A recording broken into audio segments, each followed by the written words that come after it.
شروع اللہ کا نام لے کر جو بڑا مہربان نہایت رحم والا ہے۔ اے پیغمبر صلی اللہ علیہ وآلہ وسلم، جو عورت تم سے اپنے شوہر کے بارے میں بحث و جدال کرتی اور اللہ سے شکایت رنج و ملال کرتی تھی، اللہ نے اس کی التجا سن لی اور اللہ تم دونوں کی گفتگو سن رہا تھا۔ کچھ شک نہیں کہ اللہ سنتا ہے، دیکھتا ہے۔ جو لوگ تم میں سے اپنی عورتوں کو ماں کہہ دیتے ہیں وہ ان کی مائیں نہیں ہو جاتی، ان کی مائیں تو وہی ہیں جن کے بطن سے وہ پیدا ہوئے۔ بے شک وہ نامعقول اور جھوٹی بات کہتی ہیں، اور اللہ بڑا معاف کرنے والا ہے، بخشنے والا ہے۔ اور جو لوگ اپنی بیویوں کو ماں کہہ بیٹھیں پھر اپنے قول سے رجوع کر لیں تو ان کو قربت سے پہلے ایک غلام آزاد کرنا ضرور ہے۔ مومنو، اس حکم سے تم کو نصیحت کی جاتی ہے اور جو کچھ تم کرتے ہو اللہ اس سے خبردار ہے۔ اب جس کو غلام نہ ملے وہ قربت سے پہلے لگاتار 2 مہینے کے روزے رکھے، پھر جس کو اس کا بھی مقدور نہ ہو اسے 60 محتاجوں کو کھانا کھلانا چاہیے۔ یہ حکم اس لیے ہے کہ تم اللہ اور اس کے رسول کے فرما بردار ہو جاؤ، اور یہ اللہ کی حدیں ہیں، اور نہ ماننے والوں کے لیے درد دینے والا عذاب ہے۔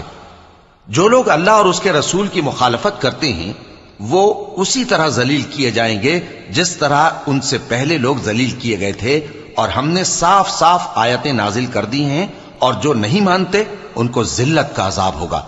جس دن اللہ ان سب کو جلا اٹھائے گا تو جو کام وہ کرتے رہے ان کو جتائے گا۔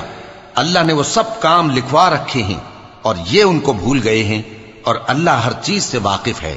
کیا تم کو معلوم نہیں کہ جو کچھ آسمانوں میں ہے اور جو کچھ زمین میں ہے اللہ کو سب معلوم ہے؟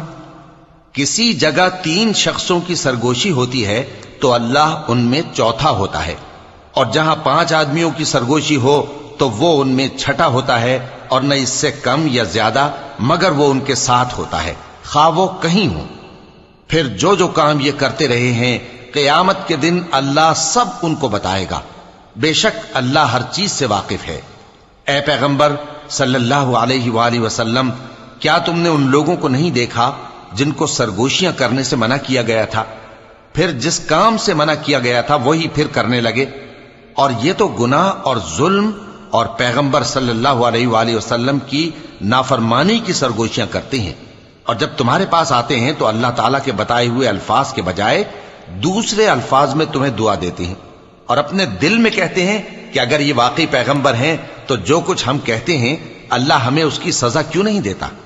اے پیغمبر صلی اللہ علیہ وآلہ وسلم، ان کو دوزخ ہی کی سزا کافی ہے، یہ اسی میں داخل ہوں گے اور وہ بری جگہ ہے۔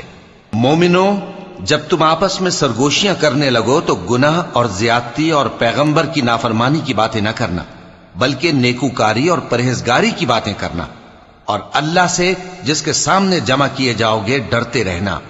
منافقوں کی سرگوشیاں تو شیطان کے اکسانے سے ہیں جو اس لیے کی جاتی ہیں کہ مومن ان سے رنجیدہ ہوں، مگر اللہ کے حکم کے سوا ان سے انہیں کچھ نقصان نہیں پہنچ سکتا۔ تو مومنوں کو چاہیے کہ اللہ ہی پر بھروسہ رکھیں۔ مومنوں، جب تم سے کہا جائے کہ مجلس میں کھل کر بیٹھو تو کھل کر بیٹھا کرو، اللہ تم کو کشادگی بخشے گا، اور جب کہا جائے کہ اٹھ کھڑے ہو تو اٹھ کھڑے ہوا کرو۔ جو لوگ تم میں سے ایمان لائے ہیں اور جن کو علم عطا کیا گیا ہے اللہ ان کے درجے بلند کرے گا، اور اللہ تمہارے سب کاموں سے واقف ہے۔ مومنوں، جب تم پیغمبر کے کان میں کوئی بات کہو تو بات کہنے سے پہلے مساکین کو کچھ خیرات کر دیا کرو، یہ تمہارے لیے بہت بہتر اور پاکیزگی کی بات ہے، اور اگر خیرات تم کو میسر نہ آئے تو اللہ بخشنے والا مہربان ہے۔ کیا تم اس سے کہ پیغمبر کے کان میں کوئی بات کہنے سے پہلے خیرات کرو ڈر گئے؟ پھر جب تم نے ایسا نہ کیا اور اللہ نے تمہیں معاف کر دیا تو نماز قائم کرتے رہو اور زکوٰۃ دیتے رہو، اور اللہ اور اس کے رسول صلی اللہ علیہ وآلہ وسلم کی فرما برداری کرتے رہو، اور جو کچھ تم کرتے ہو اللہ اس سے خبردار ہے۔ بھلا تم نے ان لوگوں کو نہیں دیکھا جو ایسے لوگوں سے دوستی کرتے ہیں جن پر اللہ کا غضب ہوا؟ وہ نہ تم میں ہیں نہ ان میں، اور جان بوجھ کر جھوٹی باتوں پر قسمیں کھاتے ہیں۔ اللہ نے ان کے لیے سخت عذاب تیار کر رکھا ہے۔ یہ جو کچھ کرتے ہیں یقیناً برا ہے۔ انہوں نے اپنی قسموں کو ڈھال بنا لیا ہے اور لوگوں کو اللہ کے رستے سے روک دیا ہے، سو ان کے لیے ذلت کا عذاب ہے۔ اللہ کے عذاب کے سامنے نہ تو ان کا مال ہی کچھ کام آئے گا اور نہ اولاد ہی کچھ فائدہ دے گی۔ یہ لوگ اہل دوزخ ہیں، اس میں ہمیشہ جلتے رہیں گے۔ جس دن اللہ ان سب کو جلا اٹھائے گا تو جس طرح تمہارے سامنے قسمیں کھاتے ہیں اسی طرح اس کے سامنے بھی قسمیں کھائیں گے اور خیال کریں گے کہ ایسا کرنے سے کام چل جائے گا۔ سنو، یہی تو ہیں جھوٹے۔ شیطان نے ان کو قابو میں کر لیا ہے اور اللہ کی یاد ان کو بھلا دی ہے۔ یہ لوگ شیطان کا ٹولہ ہیں، اور سن رکھو کہ شیطان کا ٹولہ ہی نقصان اٹھانے والا ہے۔